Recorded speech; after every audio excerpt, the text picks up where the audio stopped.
Because I live out near Tawa, or in Tawa actually, near the Bush Reserve. So we've got Keruru Tui, and my partner's parents have their cat. Now, he roams outside during the day. It's good for his mental health to do that. But he is inside at night. He has a bell when he goes out. I mean, I totally take Jesse's point about the lizards and the wetters. But I think you can't lock them away inside all the time. They just have to go out during the daytimes. Okay. Now, here's one. Jesse, we should keep cats indoors at night. Most of Australia has done this for years. We kept our last cat, and mainly as she was often attacked, she was just fine with it. Our wildlife is rare and precious. Your thoughts? Yeah, I totally agree. We're really behind international standards here on keeping cats inside, and that is the norm overseas because they have predators. They have snakes, they have coyotes, they have these things that attack people's precious pets, so we keep them inside. But in New Zealand, they're an apex predator, so they wander and hunt at will without any threat to themselves. So I totally agree with that comment. Predator-free NZ's Jessie Morgan, thank you very much for your time. And a national policy statement on roaming cats. Email us, thepanel@rnz.co.nz, and we'll have your feedback for later in the week. Just finally, very briefly, the COVID-19 pandemic has changed life in many, many ways. A New York Times article lists things that we might think twice about doing now. Blowing out candles on a birthday cake, sharing a microphone at karaoke, aimlessly shopping, licking fingers after you've had KFC, kissing people on the cheek. What do you think? How those small things, Jenny, that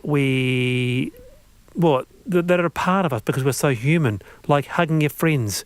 Are you more cautious now? Do you check they're okay with it first? Yeah, the hugging people thing at the moment is quite a difficult one. And I think we are doing a great job of actually just, holding back a little bit on that and respecting some social boundaries. I think the not blowing out candles on cakes things might not be a bad thing. We've all commented on that, haven't we, about the little droplets that might spread across the cake.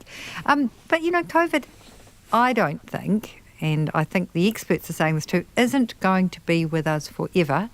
It's not COVID, it might be something else. But, we will get a vaccine. We will get through this. I don't think we need to say that life has changed forever. Wonderfully optimistic end. Jack Yan, what do you think? I mean, things that we're so used to. There goes Cards Against Humanity. I think what a great opportunity for some new inventions. Electronic candles where you blow into your phone and the candles go out. I don't know. Wonderful. Very good. Off the top of my head. Good on you. Personal counters for your Monopoly game. Someone can make a mint. You bring your own. Just if you take your own, sanitizer. you could do that. But people we bring our own pens now to do the sign-ins. So why not bring your own game pieces to socialise? And there are things, Jack, that you'll do different from now on. That ever-present reminder to wash your hands a lot more than you might have done previously? Yeah, well, I've been a pretty good hand washer, but I do grab tissues now to open doors in public toilets and things like that. And, I've never been that much of a touchy-feely person, so some of this actually works quite well with me. No, a little bit of a elbow rub, eh? Elbow rub. That's all you need. That's all you need, Jack. Or the nod. Yeah, nod. Jack Yan, Jenny Morton, you've been wonderful. Thank you very much for being with me today. Thank you. I'm Wallace Chapman. I'm back tomorrow, 3:45. See you then.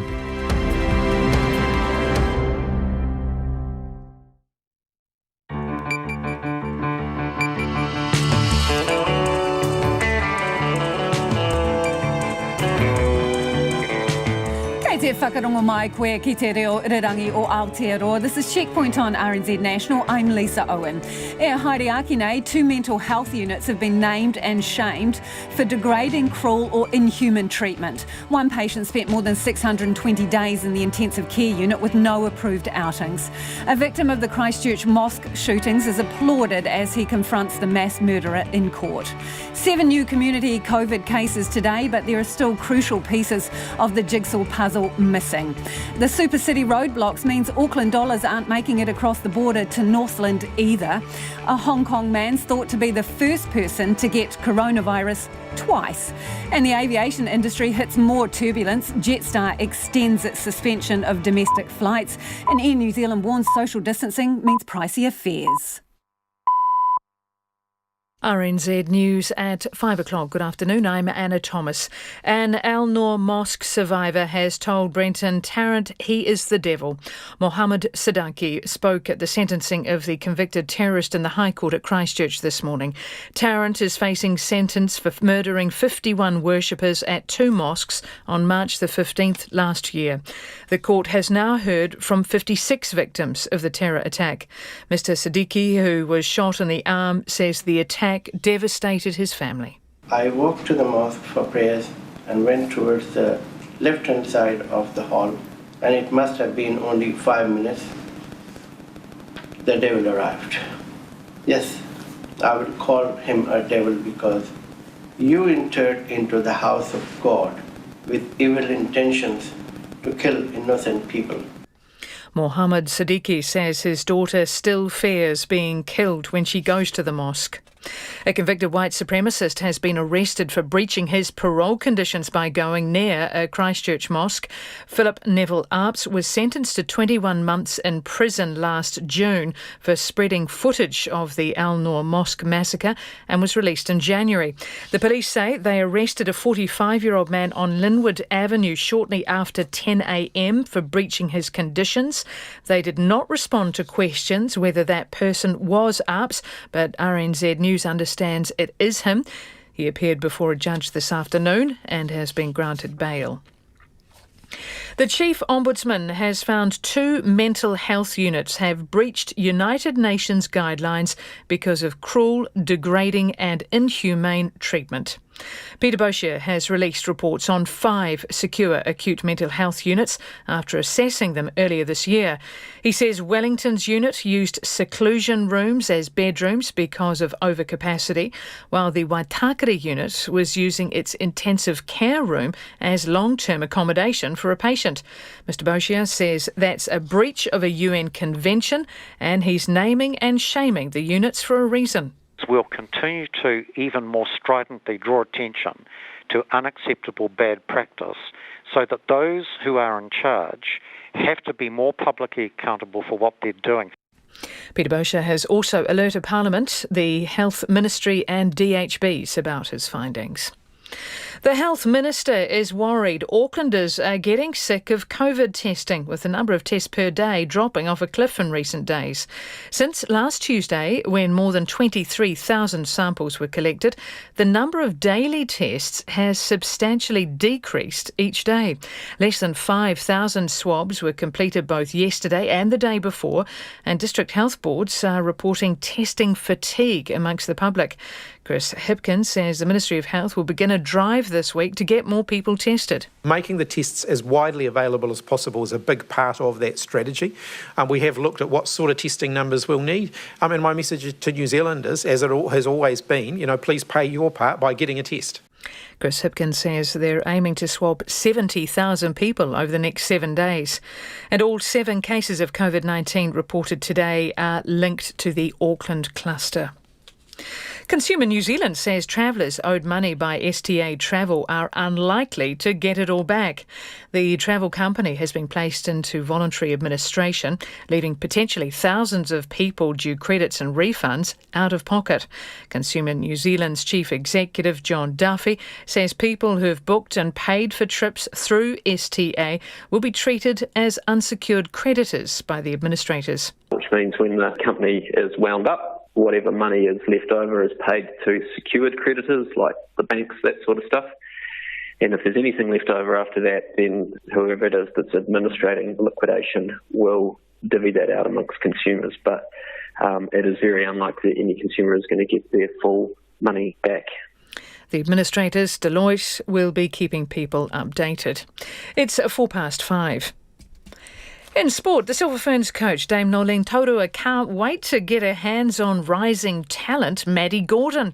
The Pulse mid-quarter is the sole debutant in the 16-strong Ferns squad that will assemble in October ahead of a series against the New Zealand men's team and a hopeful Constellation Cup against Australia in November. A 10-strong development squad has also been named. Taurua says Gordon was a standout in the Pulse ANZ Premiership title win. The first thing that I notice is her explosive physicality, very fit, has a great attitude when she is out there on court and just plays at a high level, and I'm really excited by getting my hands on her. Dame Nolene Taurua. The Brisbane Broncos are set to part ways with Anthony Siebel tomorrow, with the embattled coach agreeing to leave the National Rugby League club. The 45-year-old will depart less than 2 seasons into a lucrative 5-year contract. New Zealand Rugby has further delayed a decision on whether it'll go ahead with the North-South Inter-Island rugby match. The match was initially scheduled for this Saturday at Eden Park, but NZR pushed the date back by a week due to the Auckland lockdown. A decision about whether to still go ahead with the game was due on Monday, but that was then delayed until today, but has now been put off until tomorrow. And New Zealand basketballer Stephen Adams and the Oklahoma City Thunder have levelled their NBA Western Conference first-round series against the Houston Rockets at 2 games all, winning Game 4 117-114. And that's the news. Revisiting the horror of the Mosque attacks. This was such a huge event that this is something that some will never forget, never recover from. Some may unfortunately never find closure. Keeping people safe. Security has remained tight throughout the night. There's police snipers still on the roof and armed police at each door. As lawyers stand by, ready to assist. They do so to ensure that the process is lawful, that it's fair, and to preserve the integrity of the process, really for everybody. Essential coverage. Morning reports weekdays from 6 on air and online. And now the short forecast from Met Service until midnight tomorrow. Northland to Waitomo, including Coromandel Peninsula, showers, some heavy, easing and becoming isolated tomorrow morning. For the Bay of Plenty, scattered showers clearing this evening but returning for a time tomorrow afternoon. Taranaki to Wellington, including the Central High Country, also Gisborne to Wairarapa, Nelson and Bulla. Showers clearing tomorrow morning or afternoon, then returning in the west tomorrow evening. For Westland, a few showers clearing this evening, then mainly fine. Rain spreading north tomorrow afternoon with thunderstorms possible at night. Canterbury, also north and inland Otago. Showers today with snow lowering to 600 metres for a time. Mainly fine tomorrow. Dunedin, Clutha, Southland and Fiordland. Occasional showers turning to rain for a time tomorrow evening with heavy and possibly thundery falls. Snow to 700 metres at times. And for the Chatham Islands, occasional showers. RNZ National, you're listening to Checkpoint with Lisa Owen. It's 5:07.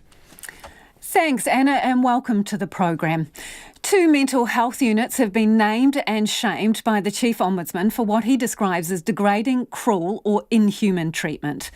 Te Whare o Matairangi Mental Health Unit at Wellington Hospital was routinely putting patients in so-called exclusion rooms, stark, sparsely furnished isolation rooms that are only supposed to be used for short periods of time and for patients who are an imminent safety risk.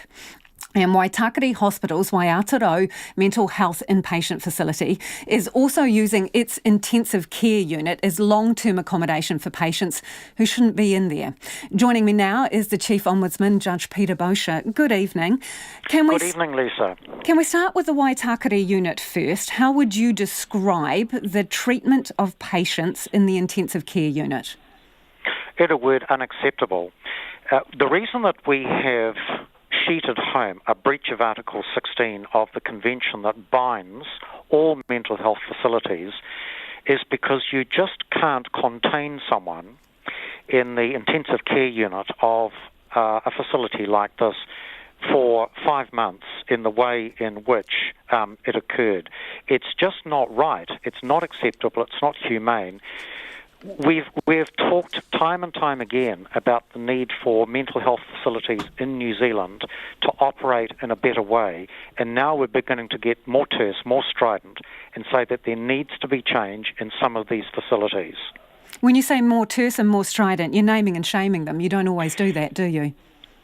That's quite correct, and it's time now, particularly in relation to those where we've made recommendations up until now, and they've been accepted but not implemented. What is the Ombudsman to do but to be increasingly requiring of accountability? Otherwise, I think the public will lose confidence in the fact that we can achieve, and we've got to be able to keep the public's confidence that we really do lead to change. So the intensive care unit at the Waitakere facility, they're supposed to be units where there is rehabilitation and then reintegration. So in terms of the patients that were there, I mean, how long were people staying there? Well, the particular one that we centred on, can I give you a visual picture? An ICU, an intensive care unit, is meant to be for an acute short-term stay. It's stark. You're contained. You can't go out. You're there. And it's usually there short-term because you're deprived of the other sort of programs and outreach that normal mental health patients who are recuperating have the advantage of. You're cooped up, contained, almost detained for 5 months in this case. Now that is, in our view, a breach because it is humane. It's just not a facility ever built for this length of time. And by the way, it's not just that particular patient that we centred on. There was another patient in the acute unit, not an ICU, but in the acute unit, who had been there for 344 days. That's nearly a year. And the reason? Because seemingly they don't have their act together in putting in place good transition into the community. And that's what we should be trying to aim for with our mental health patients, socialising them back into normality in the community. You had one other service user in there in that unit for 621 days, and it says they had no approved leave. So what does that mean? No outside contact. And also, it seems, no staff to even give patients a 1 hour a week escorted walk. Yes, and in fact, I think that we might be conflating the same patient. The patient who was there for 600 days spent 5 months of those in the ICU. That's the part that we're particularly critical of because of the lack of any ability to do the sort of therapeutic things that we should be doing in a mental health facility. The question might be asked, well, how on earth does someone spend 600 days in the acute unit of a mental health facility? Why isn't there transition and a plan into the community? And that's the question that we really need to have answered by this facility. Why hasn't it done it? So there is also a seclusion room in this facility. So that's, again, a sparsely furnished, if you could call it furnished, usually a mattress on the floor. Do you remember what they were using? There were no ensuite bathrooms in their seclusion room. What were they using for toileting? Well, can we talk about toileting? And I know it's unsavoury, so I won't descend into micro detail, but there's no point in pussyfooting over this. It's pretty uncivilised, degrading stuff. These are not prisoners who some might think should be taught a lesson. These are people, they could be friends or relatives of ours who, through no fault of theirs, need mental health intervention. So, for instance, in Matarangi in Wellington, our objection there, which gave rise to a further breach, was that they were routinely putting patients in seclusion rooms instead of bedrooms and places like TV lounges and so on, where there is no privacy. And then we do need to talk about these blessed cardboard receptacles that were being used as toilets when some other facilities manage to do proper en-suiting in a safe, secure and dignified fashion. And the problem is that there was the ability in some of these rooms, particularly the rooms being used for seclusion, for passers-by just to see the most private things that people were doing. Not very civilised, is it? No, it's not. And in fact, one argues, wonders, is it barbaric? Well, we're very careful in the words that we use so that we are not seen as overstepping. So we haven't said that any of this amounts to torture because that's got a specific definition in the convention. Barbaric is probably too emotive for me. But look, degrading and inhumane are apt expressions in particularly both Matarangi and Waiata. And yet, Lisa, to provide balance, when we looked at one in Timaru called Kensington and Tumanako in Whangarei, both acute units, one having 12 beds and the other 29, particularly in Te Marie Kensington, was the exemplar. I just wish that those that aren't getting it right could look to those who are and learn and improve and change. It's at the moment a lottery. If you are unfortunate to be unwell in some parts of the country, you get grade C service, it seems, and if you're fortunate to be in other areas, you get grade A. I know you don't want to dwell on this, but when we're talking about the toilet facilities, we're talking about basically a cardboard box for people to toilet in, aren't we? That's correct. Yes, we are. And that's the complete bodily functions. It's not just urinating, it's defecating as well. It's unsavoury to talk about, but this is smelly stuff, and it's I don't find it pleasant. And it's undignified. Should our most vulnerable be treated in this way? That they shouldn't.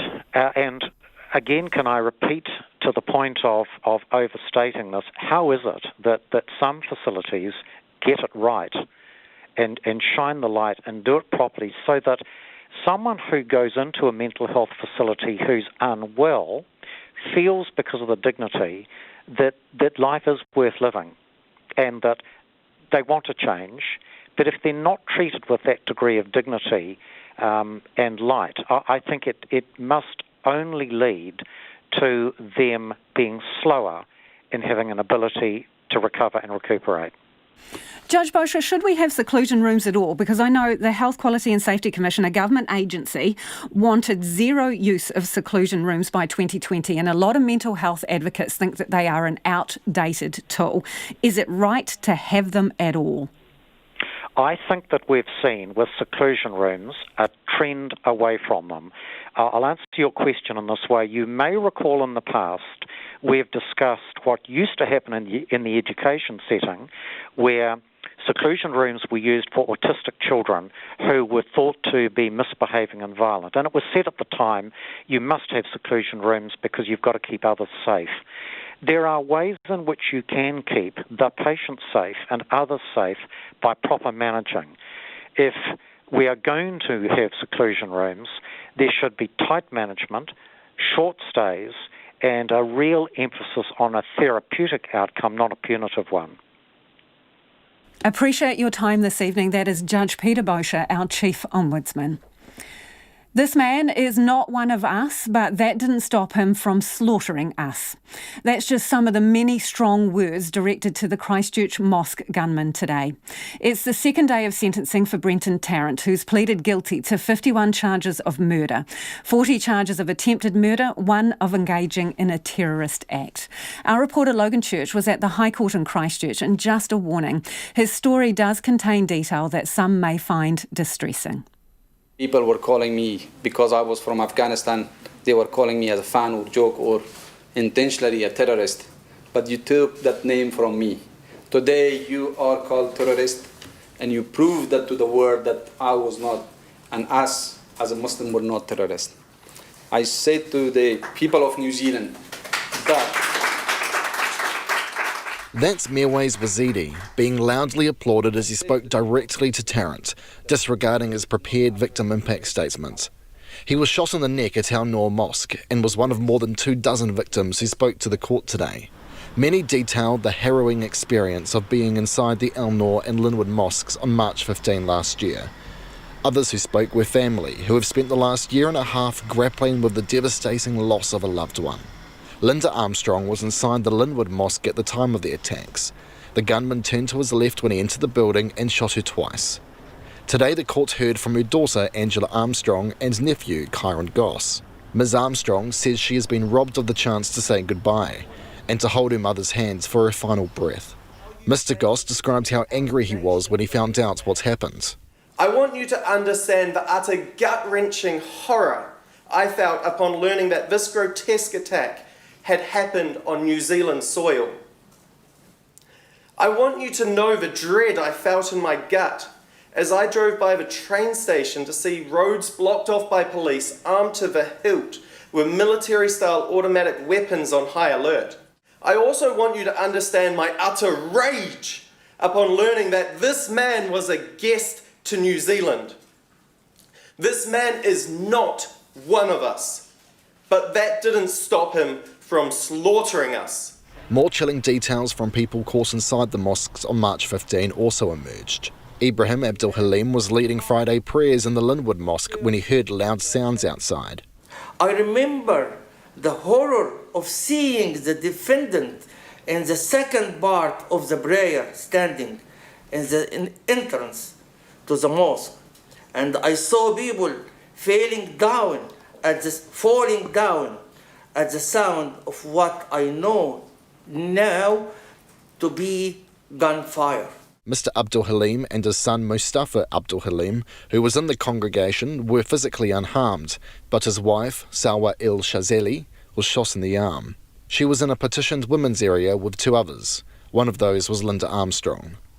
Through a support person, she told the court she saw her friend Linda shot by the gunman before Terence pointed the gun at her. I tried to help my friend to pull her back, and as I touched her, the defendant shot at her again and me. The shot went through my right underarm and fortunately back out again.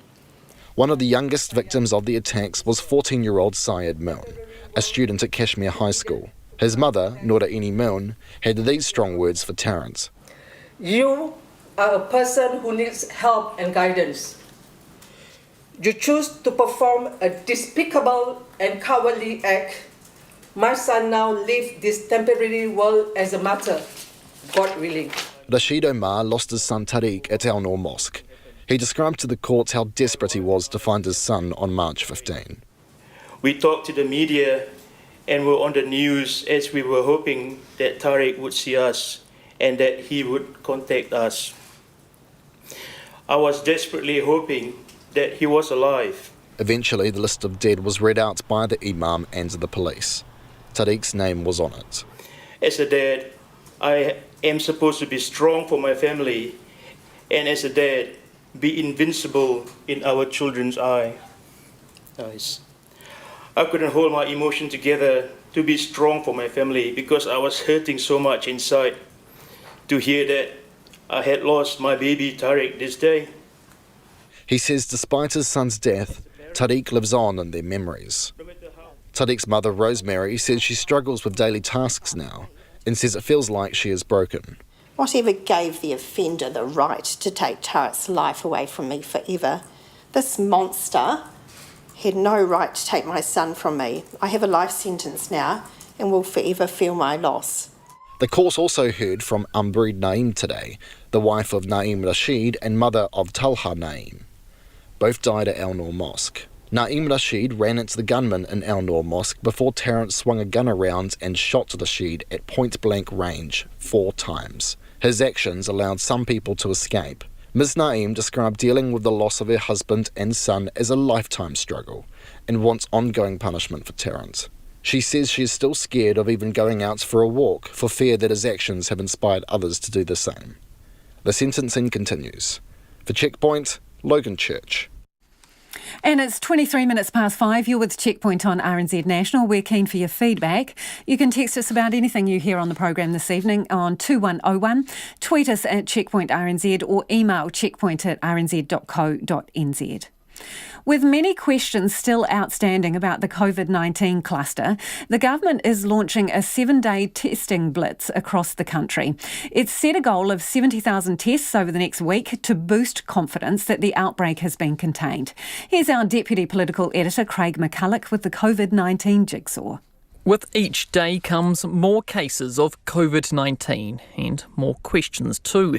The Health Minister, Chris Hipkins, eagerly awaiting the answers. And it is like trying to assemble a jigsaw puzzle, and each new piece of the puzzle provides you with more information. Today, another 7 new positive results, all traced back to the original outbreak. It's now New Zealand's largest cluster with 109 cases. And one of them is still puzzling the Director General of Health, Ashley Bloomfield. Genome sequencing has linked a patient in ICU in North Shore Hospital back to the South Auckland cluster. But how they caught the virus and who from remains a mystery. So far, a number of household and workplace contacts testing results are back, and those are all negative, which is reassuring, but it doesn't shed any light on where this person may have been infected at this point. And that raises fears there could be more undetected cases out in the community. Still, continuing to spread. Also concerning, reports of testing fatigue, with the number of swabs processed yesterday dropping below 5,000, down from the extraordinary highs of last week. Maybe some people are feeling that they can ease off a little bit now. Actually, we haven't quite got this cluster completely identified yet, and so we do need people to continue to take the test. Officials will ramp up testing over the week with the aim of 70,000 over 7 days. That's 7,000 people a day in Auckland and 3,000 a day elsewhere. That includes testing of border workers and returnees, but also asymptomatic people in targeted groups. We need to get our testing numbers up to give us that extra reassurance. The other big question still unanswered is how COVID-19 got back into the country. How did the virus re-emerge after 102 days of reported remission? Dr. Bloomfield remains confident the answer will be found as the genome sequencing continues. I think there's a high probability. The opposition with a lot less confidence. Almost none whatsoever. I think the outbreaks got away from the government in its contact tracing, and they're going to be unlikely to find the source. We've heard all sorts of theories about how this COVID-19 came into the country, including cool stores, frozen peas, and all sorts of other ideas. We continue to do significant work to identify the source, and that's because it's in our interest to. But as yet we have not found that source. A critical piece of the puzzle still waiting to be found. Atu iti whare parimata mō te hōtaka o te ahiahi ko Craig McCulloch. Northland's towns and tourist spots will remain lifeless until Sunday night because of the government's extension of Level 3 restrictions in Auckland. Businesses in the region say the last 2 weeks have been a grind, with the Auckland dollar confined to the super city borders. As essential workers, Nick Trubridge and Nick Munro were allowed through the State Highway 1 roadblock to speak to Northlanders about how they're faring. Some things never change in Northland, like the spectacular view of Bream Bay and the Whangarei Heads from the Brynderwen Hills lookout. But on State Highway 1, things have changed.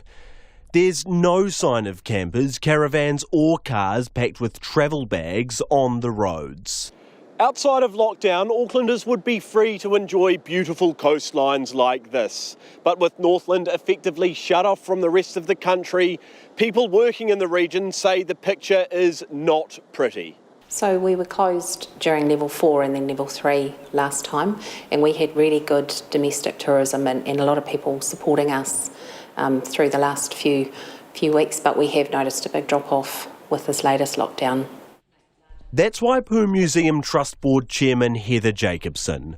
Waipu, permanent population just under 3,000, is popular with Aucklanders and other Kiwis travelling north. And Simpson says it's these visitors, along with internationals, that help keep the museum afloat. We have been able to be open. It's just that people not only can't come from Auckland, but they can't come from further afield because, Auckland's a big stop. And so Northland's effectively cut off from the rest of the country, as well as the outside world. 10 minutes up the road, Tanya Kaiki is hard at work at Bream Bay Butchery in Ruakaka. The roads into these small Northland towns remain heavily policed by officers, army personnel and iwi volunteers. But before these roadblocks were in place, and in the hours before Auckland re-entered lockdown on August 12, Kaiki says it was bumper to bumper. It was like an absolute chaos out there. There were the traffic out there was crazy. People were coming up with their jet skis, their boats. It was, I don't know. I don't think they understood the impact of what was actually happening to them. To them, it was a big holiday. But now the dust has settled. Northland is cut off, and Kaiki says it's feeling the pinch. It does definitely have an impact on our shop, on the people that come through, and it's a lot quieter at the moment, but we'll see what happens as things go on in the future. Hopefully things will get better. Whangarei Mayor Cheryl Mai says Northland has become its own island and the isolation is hurting her district. When Auckland went to Level 3, the change in volumes of vehicles coming up north just was dramatic. The tap just turned off. So all of those people who come up, even if they're coming up for business, they're still providing stimulus to our economy. So that was a dramatic impact. Mai says the best outcome for the district is the same as it is for the rest of the country, to eliminate COVID-19 from New Zealand's shores. But what if the worst case scenario occurs and Auckland is locked down again further down the track? Heaven forbid we go back to having that difference of levels between regions. I think we need to look more at how we can ensure that people and goods and services can move through. Mangawhai is another spot usually popular with Aucklanders. It's near the Auckland-Northland boundary, meaning some in the community are living under level 3 lockdown restrictions, while others enjoy the relative freedoms of level 2. Bennett's Chocolates General Manager Emily Bennett says the town's beaches and businesses are noticeably quieter because of lockdown restrictions in place just kilometres south of here. We're kind of hanging on for it to be free-flowing between Auckland and Northland, definitely. The Auckland market coming to Mangawhai is huge. The government eased travel through Auckland over the weekend, allowing people travelling north for work to pass through, so long as they don't stop. But for these Northland businesses, it's the precious dollars from Auckland day trippers they're waiting to be let through. For Checkpoint, Nick Trowbridge. And if you were listening to that piece on radio, we'll put that item from our two Nicks up on our Facebook page so you can watch the video. And as lockdown drags on, the aviation industry has hit more turbulence. Jetstar has today announced it's continuing its suspension of domestic travel because the social distancing requirements make it unfeasible to operate. Air Chatham's has joined the chorus, and Air New Zealand says the cost of social distancing will weigh on ticket prices. Meanwhile, with another travel company closing its doors, thousands of travellers who'd booked trips with STA Travel could find themselves out of pocket. Here's our reporter Sarah Robson on the ongoing battle to get their money. It was meant to be Emily Vale and her partner's first trip home to the UK since they moved to New Zealand 5 years ago. So we had a big 3-week trip planned with returning flights booked with STA Travel. They'd booked the trip last year, well before COVID-19 all but put a stop to international travel.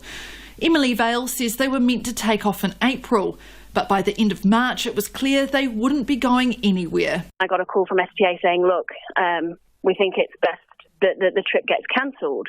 And I was kind of like, oh, bummed, okay. Ideally that's not what I want to happen, because obviously we wanted to go back and see family that we've not seen for the past 5 years. And then I actually got confirmation, I think it was like 5-6 days before we flew, to say that Emirates had actually cancelled the flight. Despite the agreement Emily Vale signed, which says she was entitled to a refund if the trip was cancelled before departure, she was told that wasn't an option and she could only get a credit. Which was then when I proceeded to say, well, I've told you I don't want to rebook, and if I do get a credit note, like what happens if you guys go under? What happens if the business doesn't survive? Which was when I was reassured that I've got the email that says your money will be protected. But with emails, phone calls and messages on social media going unanswered for weeks, and STA Travel now in voluntary administration, Emily Vale isn't sure she'll see any of the $4,000 she and her partner paid for their flights. Honestly, I just want to pull my hair out, because these are tough times for everyone. Another woman who had booked a trip to the UK in June says she was promised a refund, but told it could take up to 11 months to process. But she too has found it hard to get in touch with the company. It's been really frustrating not being able to make contact, and I've sent a few emails, tried to call, messaged on Facebook, and I only got a little bit of contact this morning on Facebook about the administrators that they've appointed. John Duffy from Consumer New Zealand says travellers who have money tied up with STA Travel will be treated as unsecured creditors by the administrators. Which means when the company is wound up, whatever money is left over is paid to secured creditors like the banks, that sort of stuff. And if there's anything left over after that, then whoever it is that's administrating the liquidation will divvy that out amongst consumers. But it is very unlikely that any consumer is going to get their full money back. The administrators, Deloitte, say they will be providing regular updates to travellers and other third parties. Meanwhile, airlines are becoming increasingly frustrated by the Level 2 physical distancing requirements and are calling for a rethink of the rules. Jetstar has announced that it's suspending its domestic flights until September the 6th because flights aren't viable if they have to keep the middle seat free and limit the number of passengers. And Air Chatham's Chief Operating Officer, Dwayne Emini, says on small aircraft it's just not workable. It's impractical, and you're better off to look at ways that you can keep your passengers safe through compulsory masks, through proper robust cleaning processes, and making sure that your staff are following robust guidelines put down by the airlines and approved by the Ministry. Air New Zealand too is warning it won't be able to offer its lowest fares while planes are flying well below full capacity. It says if masks are required on board, staff use PPE and everyone follows good hand hygiene, it can operate safely.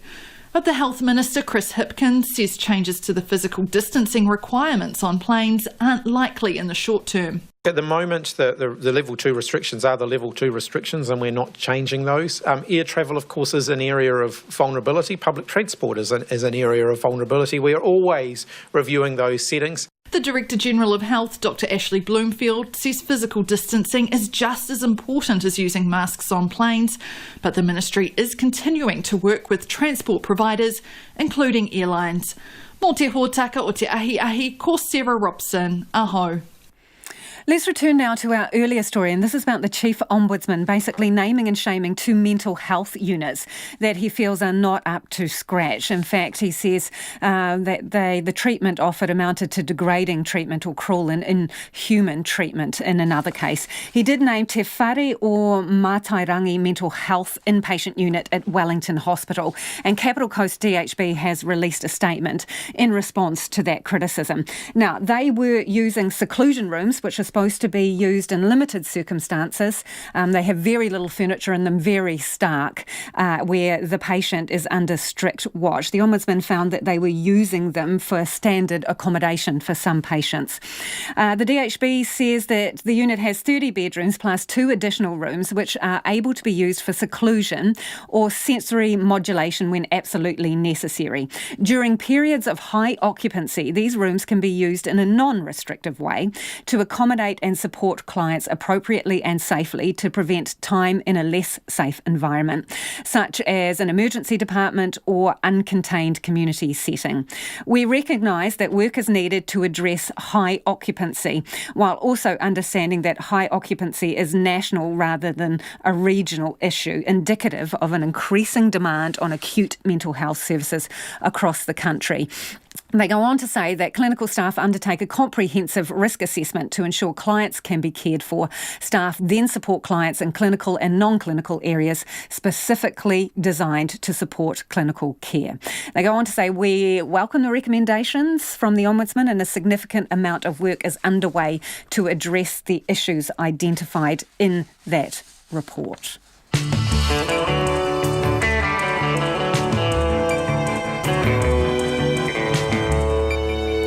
And coming up on Checkpoint on RNZ National, why COVID-19 patients may not be immune to the disease. A Hong Kong man is thought to be the first person to catch it twice.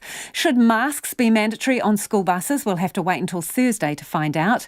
And Wellington's famous cat, Mittens, faces some tough COVID-19 restrictions of the feline kind.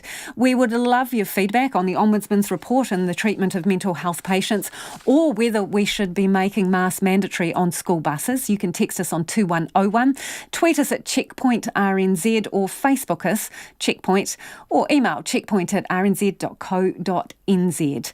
Now it's time for the headlines. Thanks, Lisa. A victim of the Christchurch Mosque attacks has called the gunman a devil during today's sentencing. Mohammed Siddiqui was shot in the arm by Brenton Tarrant 5 minutes after he had arrived at Al Noor Mosque on March the 15th last year. The court has now heard from 56 victims of the terror attack. And a convicted white supremacist who spread footage of the shootings has been arrested for breaching his parole conditions by going near a mosque. The police say they arrested a 45-year-old man on Linwood Avenue in Christchurch shortly after 10 o'clock this morning. RNZ understands it is Philip Neville Arps, who was released from prison in January. The Chief Ombudsman says he'll continue to name and shame health units that are displaying unacceptable bad practice after finding 2 mental health units have breached United Nations guidelines. Peter Bosher found Wellington's unit used seclusion rooms as bedrooms, while the Waitakere unit was using its intensive care room as long-term accommodation for a patient. He told Checkpoint these inhumane circumstances will not help patients socialise and transition back into the community. Rescue workers have pulled more than 60 people alive from the rubble of a collapsed building in an industrial town near India's financial capital, Mumbai. A police official on site says the 5-storey building housing around 200 residents fell almost like a pack of cards. The cause of the accident is not clear. The Health Minister is concerned Aucklanders are getting testing fatigue, with the number of daily COVID-19 swabs substantially dropping in recent days. The Ministry of Health plans to launch a testing drive this week to up the numbers. And people who have paid for trips through STA Travel are unlikely to get all of their money back. The global youth travel company has been placed into voluntary administration, leaving potentially thousands of people due credits and refunds out of pocket. Consumer New Zealand says the customers will be treated as unsecured creditors by the administrators, so will be at the back of the line when it comes to payouts. Those are the headlines. I'll be back at 6 with more news and weather. Thanks, Anna. If you're just joining us, this is Checkpoint and I'm Lisa Owen. It's time for the business news now with Emma Hatton, who's in our Wellington studio. Emma, NZME has made a first half-year profit. Well, how did they manage that? Yeah, that's right. They did make a profit in the first half of the year. So this is the 6 months to June. They made $3 million.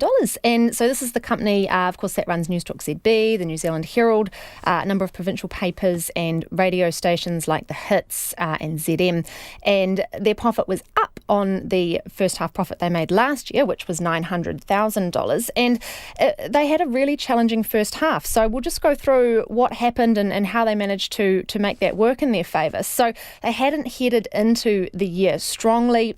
They made a full year loss last year of $165 million when they had to do a massive write-down in the value of their business. They had a hard time last year with the advertising market, the whole industry did, as well as declining print circulation revenue. Then the pandemic began, advertising revenue slumped, so it was down 47% in April and down 39% in May. And it hasn't bounced back, but it is recovering. It was about 23% down on June. So that was a really big knock for it, and it did a number of things to mitigate that, and it moved quite quickly. So it temporarily suspended its community papers, publishing those, and also a lot of those magazine inserts that went into the newspapers and things like that, stopped those. It ceased its broadcasting of radio sport. There was a big restructure, which you'll probably remember, where 200 roles were disestablished, which was about 15% of its workforce.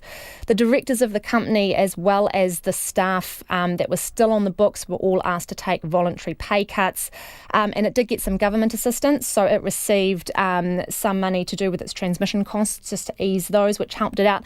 So all of that saved it about $24.5 million.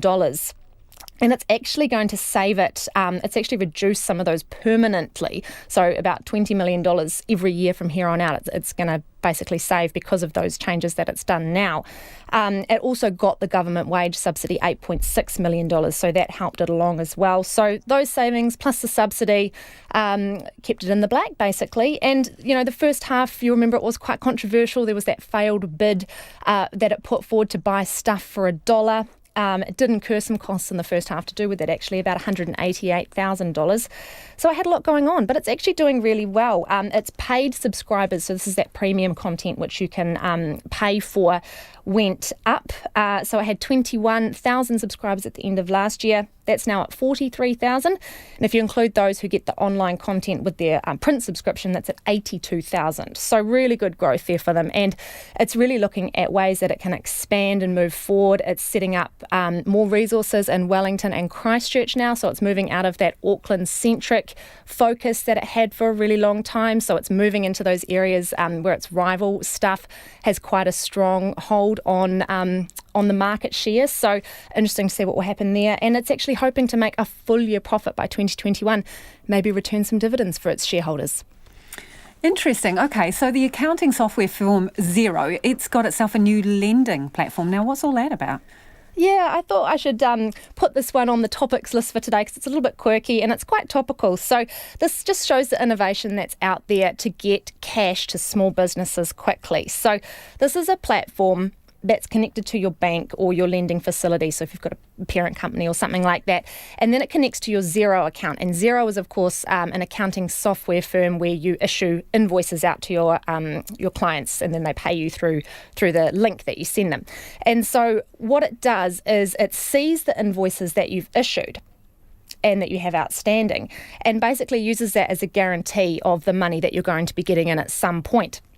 So if you need the cash before the invoices come in, you can draw down through this platform via your lender and basically get the difference as soon as you need it.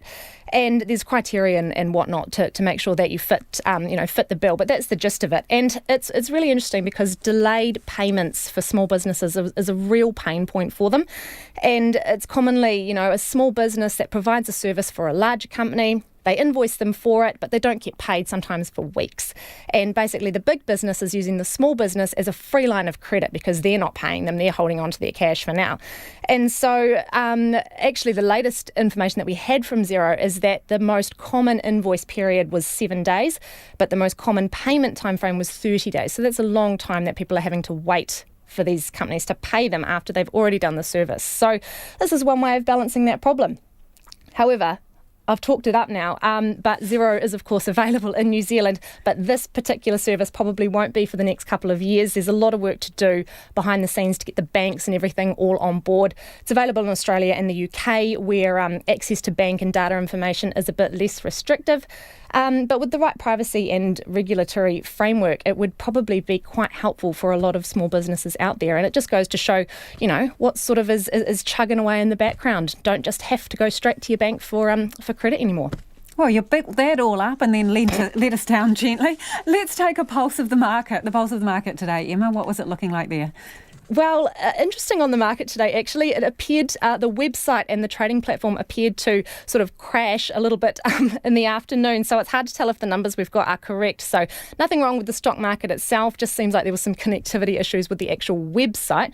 So an NZX spokesperson says that there was an outage of some sort, some connectivity issues, and the team is investigating. So the numbers that we do have is looking up, 11,993 points. So we do expect it to finish up higher. It was tracking up through most of the day.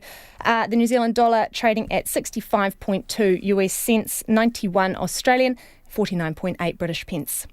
Thanks, Emma. That's Emma Hatton joining us from our Wellington studio with your business news today. Researchers say a 33-year-old man living in Hong Kong is the first person officially reinfected with the coronavirus. The World Health Organization is warning people not to jump to conclusions, at least not yet. The second time the man was infected, his symptoms were far less severe. CNN's Brian Todd has this report.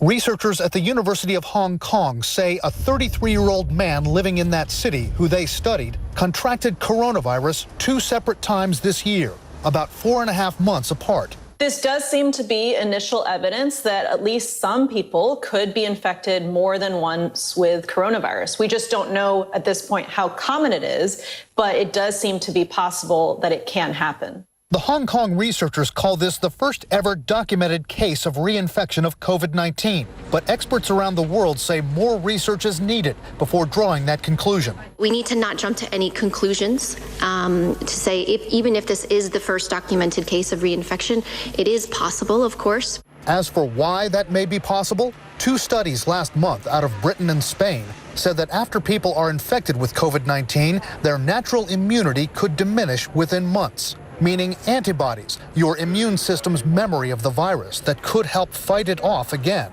could decrease after a month or 2. Your body forgets they ever were infected, and they come back and get you again every year. You can be reinfected by the same cold virus every year and get the same cold.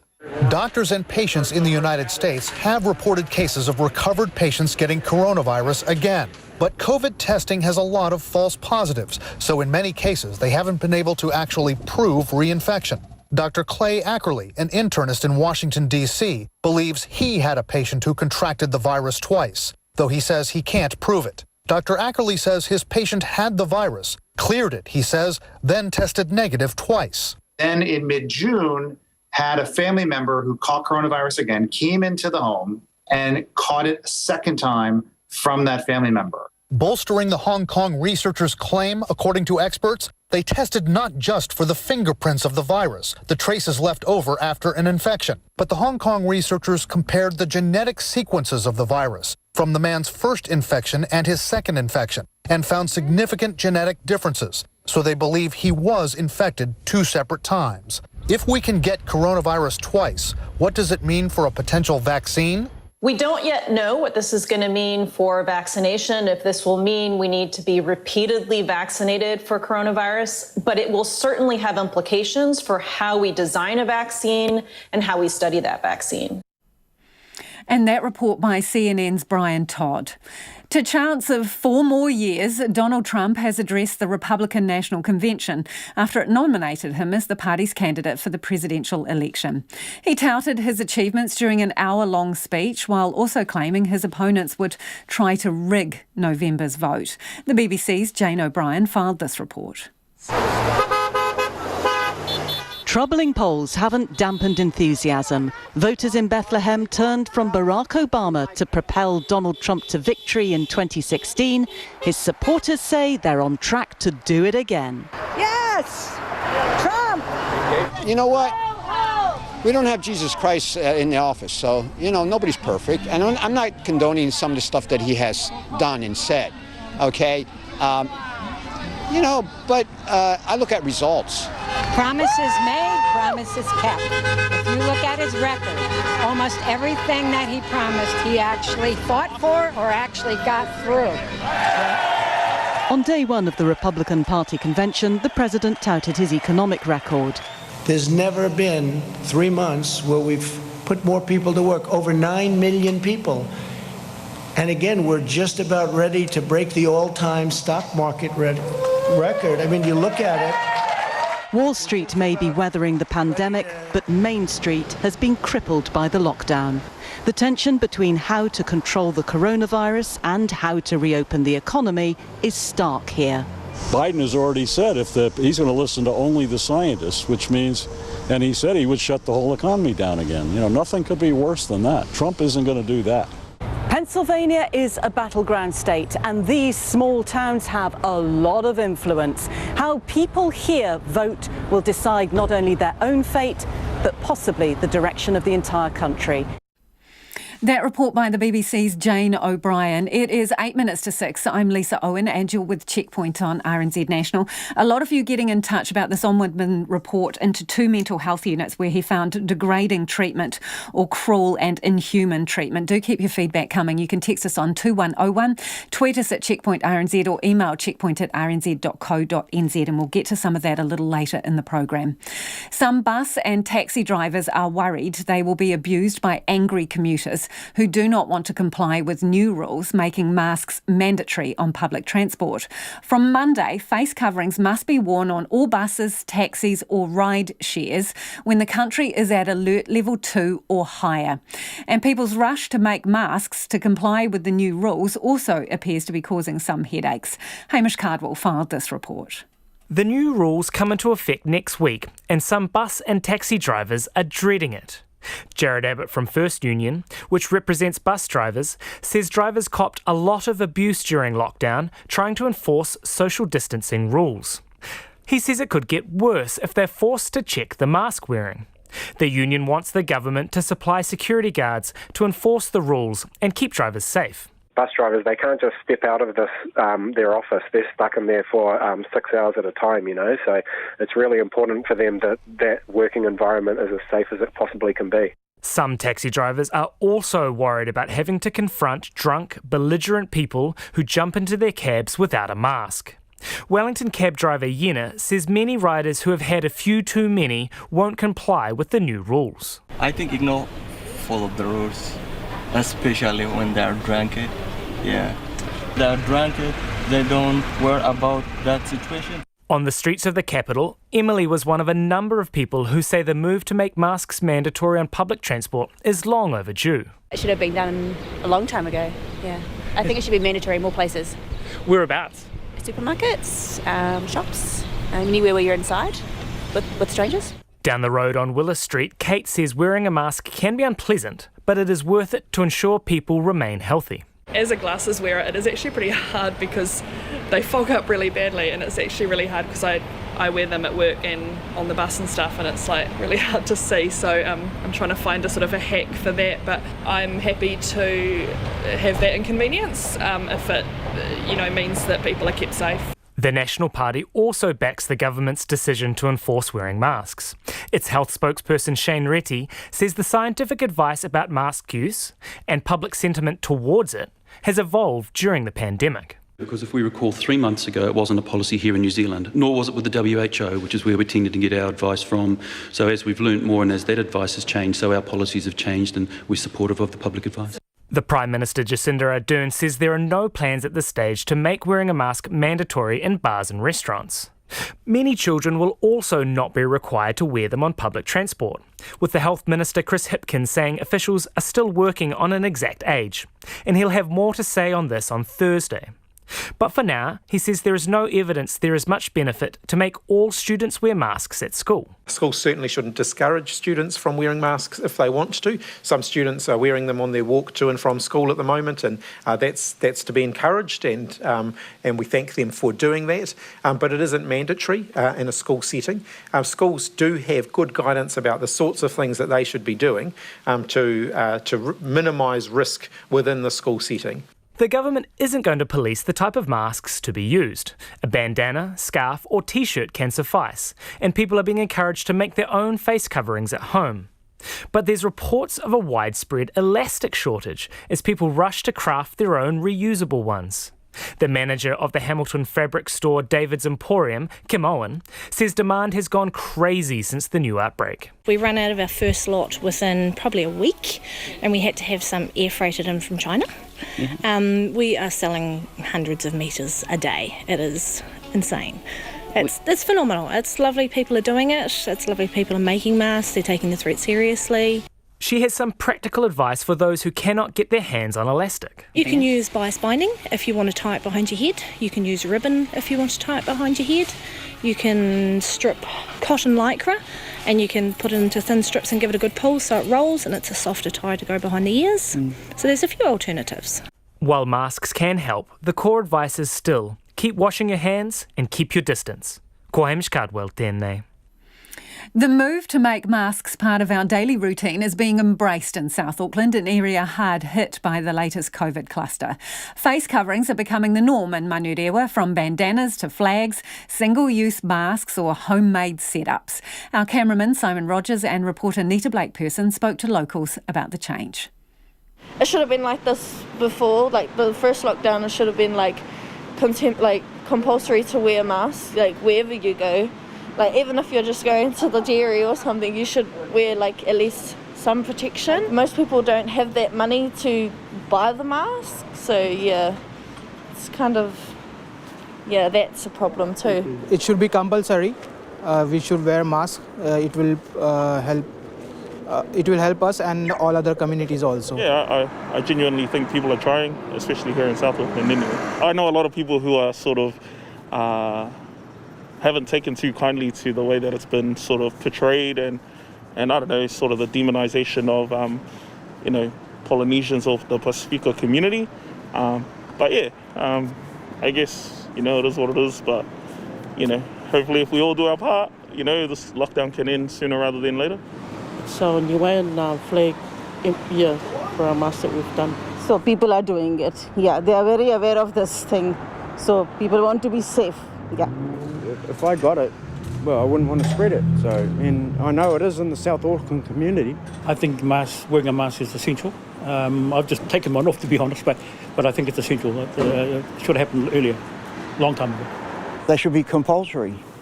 When you look around, how many people aren't wearing masks? It's a hot spot, so it should be compulsory. Mind you, my views are pretty radical, but we should be locked down. People are dying. And we'll put that piece up on our Facebook page so you can see the video.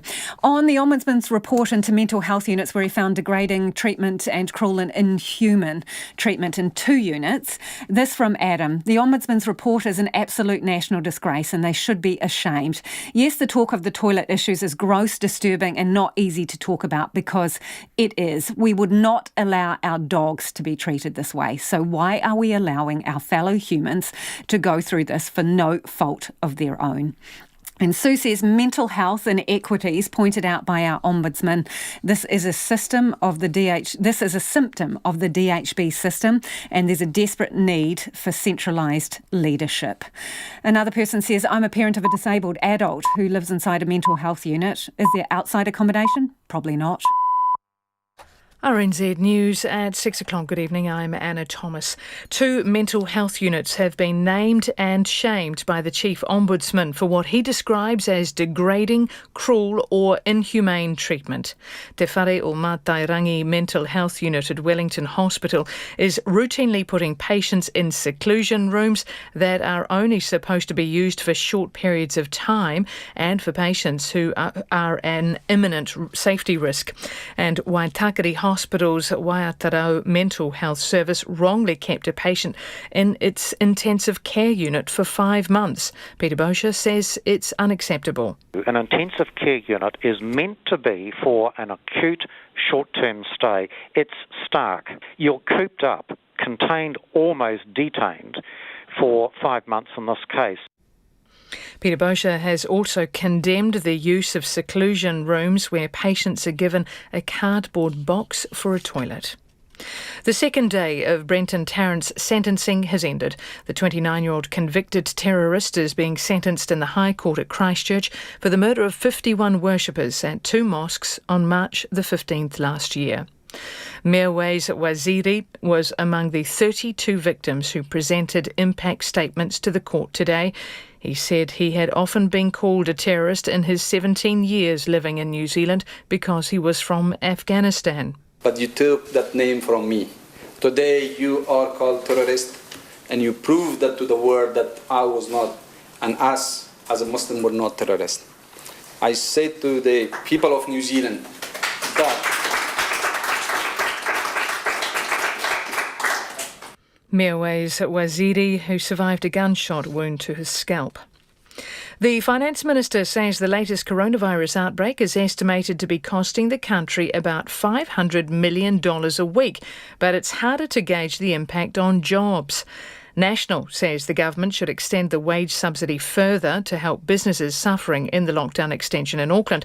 Grant Robertson says there's already good support in place, including access to loans and 22 weeks of wage subsidy available to eligible businesses since March. He revealed the Treasury's estimated cost of the Auckland outbreak in Parliament. Is that the impact on GDP is $500 million per week. This fits within the range of other economic forecasters who have estimated this to be between $300 and $600 million per week. The number of jobs affected by the current resurgence is difficult to forecast. The Finance Minister, Grant Robertson. Air New Zealand is warning its fleet can't operate commercially under the current COVID restrictions. The airline's chief executive, Greg Foran, says physical distancing on aircraft means selling less than half of the available seats on turboprops and 2/3 of the seats on a jet. He says the airline can't operate if it can't offer enough seats. But he says if crew wear PPE and passengers don masks, it can operate safely without physical distancing. A councillor opposed to the establishment of a Māori ward says it's likely the community will oppose it and trigger a costly referendum. The Tauranga City Council today voted 6-4, with one councillor abstaining for the establishment of a single Māori ward. They also voted 8-3 in favour of giving tangata whenua representatives sitting on council committees voting rights. However, Councillor Calvin Clout is concerned the decision on a Māori seat will likely end up going to a community poll. And then, of course, it will have to be undertaken at some considerable cost, $216,000. So, at this point, I'll be voting against the establishment of a Māori ward. Calvin Clout. Only 2 of the 8 councils who have previously voted in favour of Māori wards got it past the referendum. The New Zealand Stock Exchange computer system appears to have crashed as it neared the end of trading day at close to record highs. The top 50 index is currently at 11,993 points, close to the mid-February record high of 12,107 points. It's unclear if today's closing numbers are accurate. An NZX spokesperson says a connection outage is being investigated. It's 6:04. In sport, coach Dame Nolene Taurua says shooters Isla Dunn and Grace Waiakea and Ali Bird simply weren't fit enough to be selected in the Silver Ferns netball squad. Taurua this afternoon named a 16-strong New Zealand squad and a 10-woman development team that will assemble in October. The Pulse mid-quarter, Maddie Gordon, is the only debutante in the top squad, which has just 4 shooters. Dunn, in particular, was a standout in the ANZ Premiership as she helped shoot the Pulse to back-to-back titles. Taurua is keen for Dunn, Waiakea and Bird to meet the Ferns' fitness standards, but they haven't yet. I am waiting with bated breath. You know, all 3 of those players have made a huge improvement and hopefully they'll push for selections into the main Silver Fern team. Dame Nolene Taurua. The Broncos coach Anthony Siebel will walk from the role tomorrow. Siebel, who is set for a reported $1 million payout, has agreed to leave the National Rugby League club less than 2 seasons into a 5-year contract. Broncos legend Kevin Walters and former North Queensland coach Paul Green are the front runners to replace the outgoing coach. And Andy Murray has claimed the biggest win of his comeback and a place in the last 16 of the latest ATP tennis tournaments in New York. Working his way back to match fitness after hip surgery in January, Murray beat the big-hitting German Alexander Zverev in 3 sets, giving him a major confidence boost ahead of next week's US Open. And that's the news. Tonight on Nights, Auckland University academic John Bluck discusses the impact of film on Aotearoa. How has seeing ourselves changed how we see ourselves? There's a window on the world of food and race. And this week's after-dinner speaker, the largely libertarian Eric Crampton, reckons in the run-up to this year's election that New Zealanders still haven't worked out how MMP works. That's Nights with me, Brian Crump, after the news at 7 on RNZ National. Lisa Owen and Checkpoint back in a moment, but first a short forecast from Met Service until midnight tomorrow. Northland to Waitomo, including Coromandel Peninsula, showers, some heavy, easing and becoming isolated tomorrow morning. For the Bay of Plenty, scattered showers clearing this evening but returning for a time tomorrow afternoon. Taranaki to Wellington, including the central high country, also Gisborne to Wairarapa, Nelson and Bulla, showers clearing tomorrow morning or afternoon, then returning in the west tomorrow evening. For Westland, a few showers clearing this evening, then mainly fine. Rain spreading north tomorrow afternoon and thunderstorms possible at night. For Canterbury, also north and inland Otago, showers today with snow lowering to 600 metres for a time, mainly fine tomorrow. Dunedin, Clutha, Southland and Fiordland, occasional showers turning to rain for a time tomorrow evening with heavy and possibly thundery falls, snow to 700 metres at times. And for the Chatham Islands, occasional showers. RNZ National, it is 6:07. I'll be back with the headlines at 6:30. Thanks, Anna. Kia ora anō. You're listening to Checkpoint and I'm Lisa Owen. More victims of the Christchurch Mosque attacks have detailed the pain and grief Brenton Tarrant's actions have had on them at the second day of the gunman's sentencing. Our reporter Logan Church joins us now live from Christchurch, and just a warning, some of what we're about to talk about could be upsetting for some listeners. Logan, more victim impact statements today. What have you heard in court? Yes, Lisa, by the end of today, 56 people in total have so far given victim impact statements in the sentencing hearing for Brenton Tarrant. Among them was Ibrahim Abdul Halim. He was the Imam of the Linwood Mosque and was leading Friday prayers when the gunman entered. He recalled today in court the horror of that moment and a frantic search for his son and wife, who was also in the mosque at the same time. His son son was not injured, but his wife was shot in the arm as she dove to try and hold up a friend of hers who had been shot dead by the gunman. We also heard from Nathan Smith. He converted to Islam 9 years ago and was in the Mosque at the time of the shooting.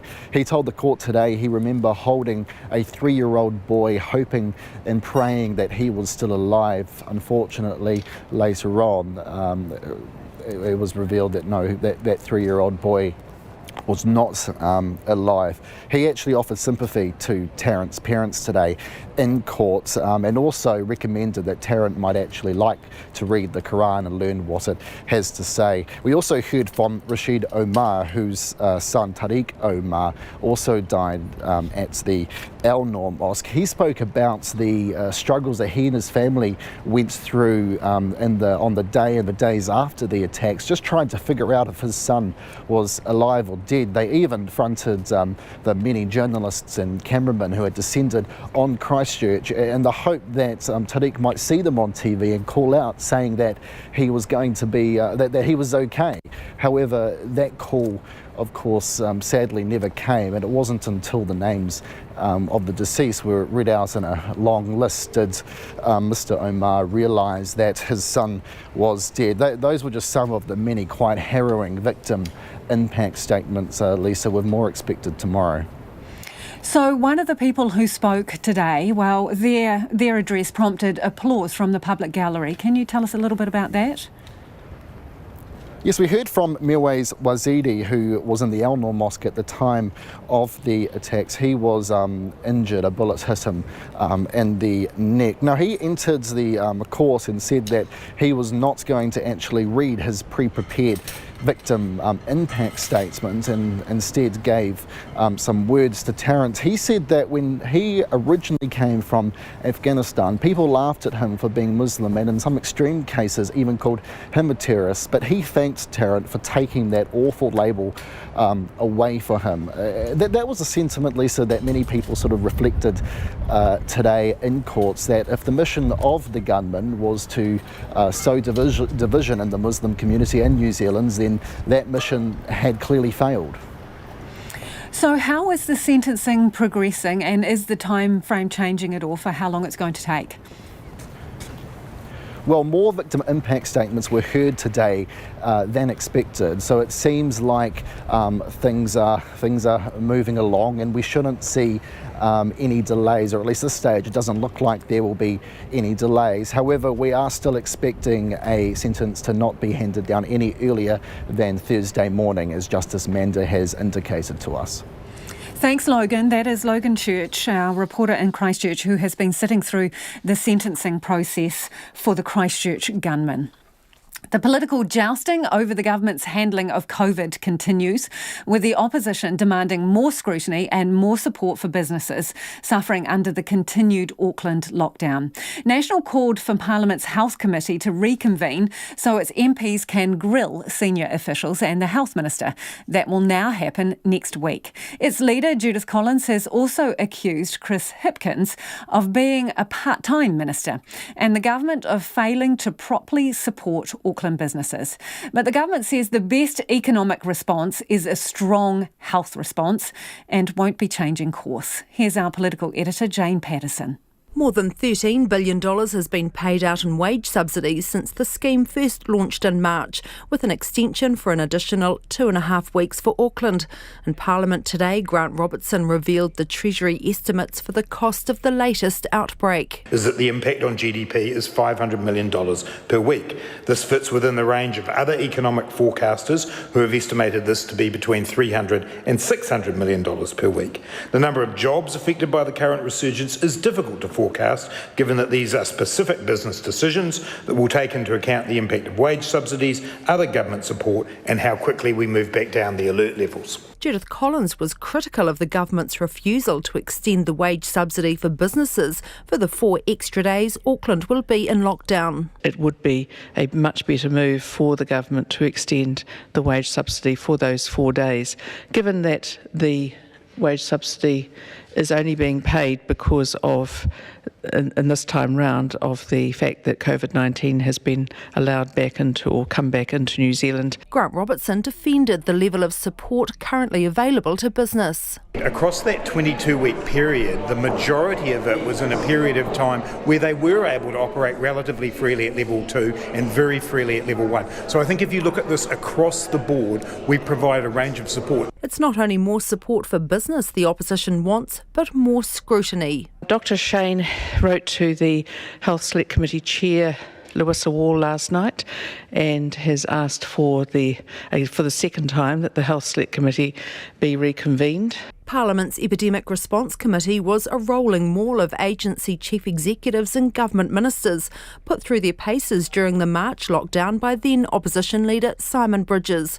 With the election delayed, parties agreed to reconvene a bare-bones parliament with question time and limited debate, but no other business. Judith Collins now wants Parliament's Health Committee to hold a special sitting. So that actually we can get some clarity about what has happened in relation to the COVID-19 response, and particularly what has been characterised by the government ministers as being some sort of disconnection between both the Ministry of Health and the Minister of Health. New Zealand First backs National's call, but Greens co-leader James Shaw sees a committee hearing as a waste of time. Suggesting that we reconvene the Health Select Committee for 4 days is probably just grandstanding. Given that they can't even seem to fulfil their daily allocation of questions at question time, it suggests that actually they can't even hold us to account in the time that they've got available. The Labour MP and committee chair Lewis Wall has now agreed to hold a 2-hour session next Wednesday, where MPs will hear from the Director-General of Health and Health Minister Chris Hipkins. The latter also in Judith Collins' sights today. He's essentially part-time in that role because he's got such big other jobs to deal with. Jacinda Ardern defended her minister and her team in the House. Mr. Speaker, I have trust and faith in my entire cabinet, and in every single minister has been contributing in some way to our response and has played a role. And Mr. Speaker, I would happily have reference to my team on a billboard. Then why doesn't she? Order. From Parliament for Checkpoint, Jane Patterson. Tauranga City Council has narrowly voted in favour of establishing a Māori ward at the next local elections in 2022. There was haka and applause in the public gallery as councillors voted 6-4, with one councillor abstaining for the establishment of a single Māori ward. They also voted 8-3 in favour of giving tangata whenua representatives sitting on council committees voting rights. Mediana Johnson reports. It's been a hotly debated issue, and Matere Duncan from the Tauranga Iwi and Hapu collective, Te Rangapu Mana Whenua o Tauranga Moana Partnership, didn't hold back when making her submission. And I'm going to call it out for what it is. Racism is ingrained in our community. We felt it during the debate of the 11 Mission Street, the museum, the occupation of the town hall where this building sits now. Matere Duncan says it wasn't in the spirit of partnership that tangata whenua were able to sit on council committees but not able to vote. Iwi leader Buddy Makaire told the Tauranga City Council the Māori population of the area was 17% and growing, so it was entirely reasonable to set up a Māori ward. Councillor Yako Abri, who voted in favour of Māori wards, urged councillors to keep the Treaty of Waitangi in mind when voting. Is it fair that we have 11 people here elected under the Crown system or under the Western system without a formal voice for our treaty partner? Or is our obligation to put in place a formal mechanism for tangata whenua to have their voice and actually to have a vote? And Councillor Tina Salisbury said in Te Reo Māori the time was now to set up a Māori ward. Councillor Andrew Hollis, who has previously called on the treaty to be burnt, voted against both resolutions to give tangata whenua more power in council. To specifically allow Māori wards or even have selected tangata whenua members on committees at all, let alone having voting rights, is virtue signalling and gives weight to the idea that these 11 folk around this table do not have the empathy to listen to, consider and impartially act on the needs and requests of tangata whenua. There were concerns raised by the likes of Councillor Calvin Clark that the decision on a Māori seat would likely end up going to a community poll. And then, of course, it will have to be undertaken at some considerable cost, $216,000. So at this point, I'll be voting against the establishment of a Māori ward. Now it's been passed, Tauranga locals will be notified about the council's intention to set up a Māori ward. However, if just 5% of electors oppose, it will trigger a binding community referendum. Tauranga City Council Manager of Strategic Māori Engagement, Carlo Ellis, says they don't want to assume that'll be the case. History tells us that in most places that has happened, but there have been occasions where it hasn't been enacted, so we really just need to give the community a bit of respect and time just to figure out what they might do in that space. 8 councils have previously voted in favour of Māori wards, but only the Wairoa District Council and Waikato Regional Council managed to secure the community support to get it over the line. The Bay of Plenty Regional Council also has Māori wards, but they were introduced in 2001 under separate legislation. Mo te hōtaka o te aiahi, ko Miriana Johnson tēnei. It's 6:20 and you're with Checkpoint on RNZ National. 100 years ago today, a small biplane made the first air crossing of the often treacherous Cook Strait. The Canterbury Aviation Company's successful mission was a major milestone in New Zealand aviation.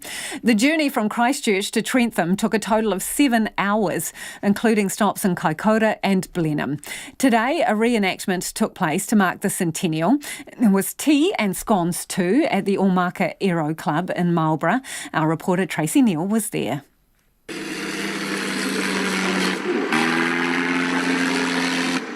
The splutter of the Avro 504K biplane was less heart-stopping 100 years ago than it was the sound of progress. On August the 25th, 1920, British-born First World War flying ace Captain Ewan Dixon took off from Sockburn at 7 in the morning. On board with him were mechanic J.E. Moore and the aviation company's deputy chief, C.H. Hewlett, plus a pile of what became the country's first airmail. Just over 2 hours later, they landed in Kaikoura.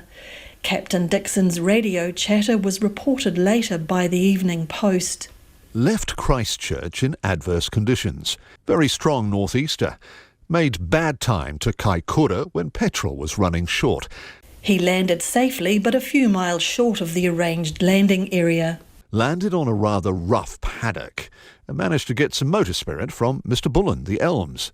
Cup of tea too. Refreshed from their cuppa, the Avro and its crew arrived in a paddock near Blenheim just before midday. The landing site at Drumclog Farm in Dillons Point Road is today a maze of vineyards, posts and wires. As John Sinclair of the Marlborough Aviation History Working Group explains, a commemorative plaque now marks the spot. That plaque was put there in 1986, if I recall correctly, and that was there to commemorate the flight. That's where he staged when Captain Ewan Dixon came through. That's where he staged and he refuelled. Today's reenactment flight was in a Fox Moth biplane, about 20 years the Avro's junior. Pilot Aaron Patchett landed it safely in Omaka about 3.5 hours after leaving Christchurch. And by all accounts, it was a smoother journey than 100 years before. It's a lot easier for us, put it that way. I mean, this aeroplane's about 20 years newer and is enclosed, so I mean, and it's still hard work for us, but it's a lot easier than what they had, so it makes you appreciate what they sort of did back then, really. Christchurch academic Dr. Richard Holdaway helped organise today's reenactment of that famous first flight and says it was special for a number of reasons, especially this one. My father and his twin brother actually saw Dixon arrive in Blenheim, and when he was a lad, and later on in his life we were able to show him Concorde flying in and out of Christchurch. So the history of aviation in one lifetime. The century-old attempt on Cook Strait began just before 1 o'clock. Dixon recorded the flight in his logbook, which is now in the collection of the Air Force Museum of New Zealand. Followed coast to Arapawa Island and then across. Only incident being cloud flying for about 10 to 15 minutes at 6,000 feet. Landed at Trentham Racecourse at 2:10 p.m. The feat was important because it linked the two islands in what aviation enthusiasts describe as a golden era of flight globally. Dr. Holdaway says it was also a time when the world was just emerging from a very bleak few years. Aviation itself was barely 17 years old, and the first flight in New Zealand had happened 9 years before. We took it on really quickly, and of course then the Great War took place, and Dixon was a hero in that. Come the peace, and we had the Spanish flu epidemic, which killed millions. The Avro crossed the strait at 6,000 feet, arriving in Trentham unannounced. The Dominion Post reported in 2013 that the lack of fanfare didn't stop spectators marvelling at the aerobatics of its pilot. A few days later, the Avro returned to Marlborough. John Sinclair says it was another fine moment in the region's history. When he came back, because he was stuck in Wellington with weather for 3 days, he came back and he stayed there for another 5 days doing joyrides at $1 each. In that time, he made nearly 100 flights and carried 166 passengers, as well as performing some stunt flying. In Marlborough for Checkpoint, Tracy Neal. And we will put Tracy's piece online on our Facebook page so you can look at the video too. Wellington's famous cat, Mittens, is facing some COVID-19 restrictions of its own. The fluffy ginger feline is known for appearing around the capital and has most recently found fame on the New Zealander of the Year list.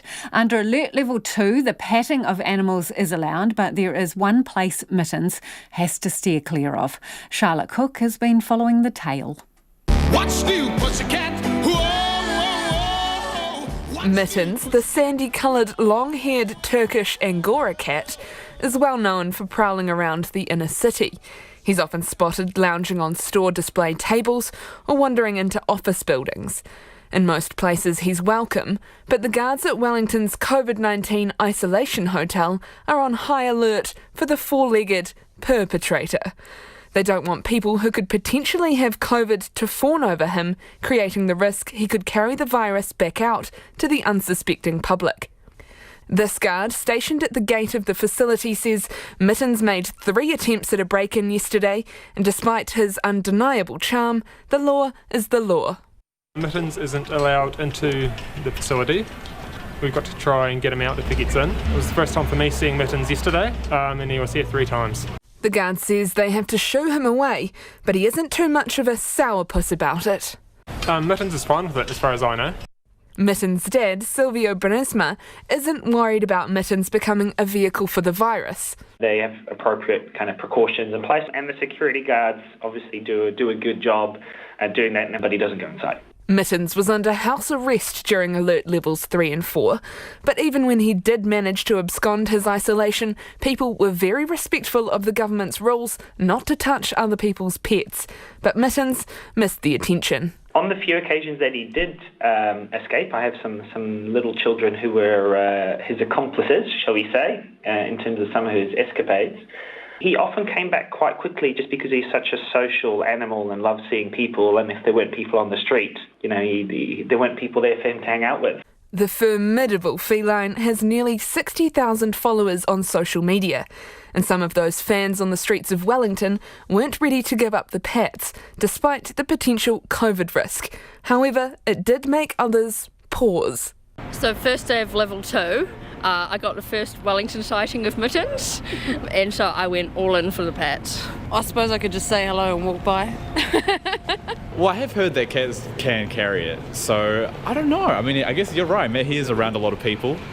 Good point. I can see how he would be like a risk. He's just doing his job, supervising everyone. Would you still pat him?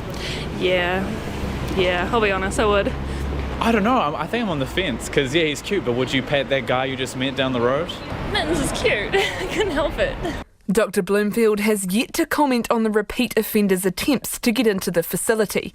And while Wellington is in alert level 2, it's okay to pat him without catastrophic consequences. In Wellington for Checkpoint, Charlotte Cook.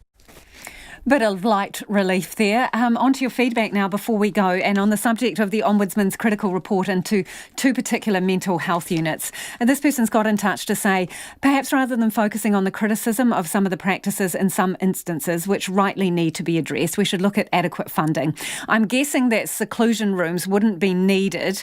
More resources need to be put into delivering mental health services, not DHB bureaucracies. Now, Capital Coast and District Health Board, which oversees one of the units, we did ask them for an interview and they declined this evening.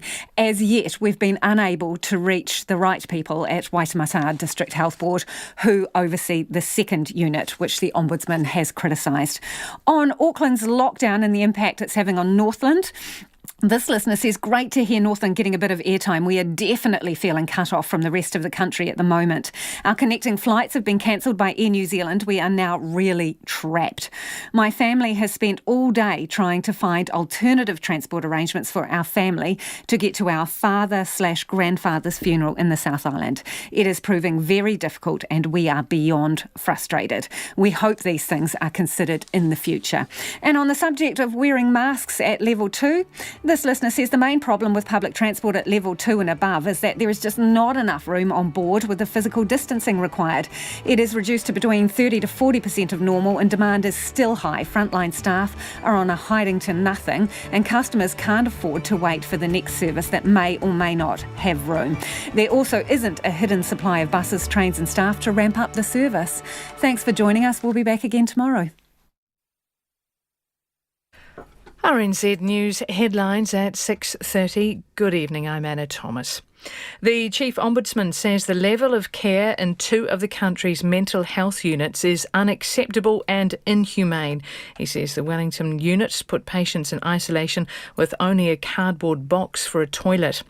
The second day of Brenton Tarrant's sentencing has ended. 56 victims have addressed the Christchurch Mosque gunman so far. One victim told him the shootings were an attack on New Zealand. A convicted white supremacist who spread footage of the shootings has been arrested for breaching his parole conditions by going near a Christchurch mosque. A Tauranga City councillor who voted against the establishment of a Māori ward believes the community will oppose it, triggering a costly referendum.